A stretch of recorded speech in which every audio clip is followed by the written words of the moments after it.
ഭയങ്കര ഹാപ്പി ആയിട്ട് തുടങ്ങിയൊരു വീഡിയോ ആയിരുന്നു ഇത്. പക്ഷേ ഇതിൻ്റെ അവസാനം വരെ നിങ്ങളൊന്ന് കണ്ടു നോക്കുക, അപ്പം മനസ്സിലാവും. അപ്പം ഞാൻ ഈ വീഡിയോ സത്യം പറഞ്ഞു കഴിഞ്ഞാൽ വോയിസ് ഓവറൊന്നും കൊടുക്കാൻ വിചാരിച്ചിട്ടില്ല. ബാക്ക്ഗ്രൗണ്ട് നല്ലൊരു മ്യൂസിക്കൊക്കെ കൊടുത്ത് ഇൻസ്റ്റാഗ്രാമിൽ റീലായിട്ട് പോസ്റ്റ് ചെയ്യാൻ വേണ്ടിയിട്ട് ചെയ്തൊരു വീഡിയോ ആയിരുന്നു. പക്ഷേ ഇതെന്തായാലും വോയിസ് ഓവർ കൊടുത്തേ പറ്റൂന്ന് എനിക്ക് തോന്നി. കാരണം നമ്മൾ പല യൂട്യൂബ് വീഡിയോയും കണ്ടിട്ട് നമ്മൾ ആ ഒരു ഐറ്റം ഉണ്ടാക്കാൻ പോവും.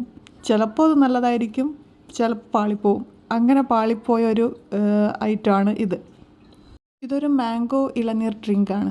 അപ്പോൾ ഇതിന് വേണ്ടത് മാങ്ങയും ഇളനീരും വേണം. അത് രണ്ടും സെപ്പറേറ്റ് ആയിട്ട് ജ്യൂസാക്കി മാറ്റണം. പിന്നെ നമ്മൾ ഇതേപോലെ ഒന്ന് ലെയറാക്കി മാറ്റണം. പക്ഷേ ഇതിൽ മാങ്ങയുടെ പുളിയും ഇളനീരിൻ്റെ ആ മധുരവും രണ്ടും കൂടെ കലർന്നിട്ട് സത്യം പറഞ്ഞു കഴിഞ്ഞാൽ വായിൽ വെക്കാൻ പറ്റാത്തൊരവസ്ഥയായിരുന്നു ഇതിന്. കാണാൻ കുറച്ച് ലുക്കിരിക്കട്ടെ എന്ന് കരുതി ഡെക്കറേഷൻ ഒട്ടും ഞാൻ കുറച്ചില്ല.